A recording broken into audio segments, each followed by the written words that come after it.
মূলত যে ভিডিও তারা প্রকাশ করছে সেখানে যার উপর হামলা করা হচ্ছে সাদা পাঞ্জাবি পরিহিত, তার নাম সম্রাট। আমাদের শতাধিক নেতাকর্মীকে কিভাবে রক্তাক্ত করা হয়েছে সেটি আপনারা দেখেছেন।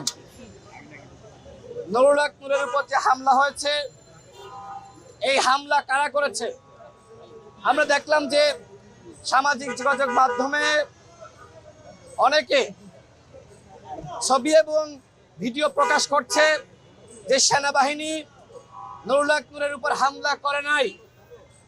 লাল শার্ট পরিহিত একজন ব্যক্তি নুরুল হক নূরের উপর হামলা করেছে।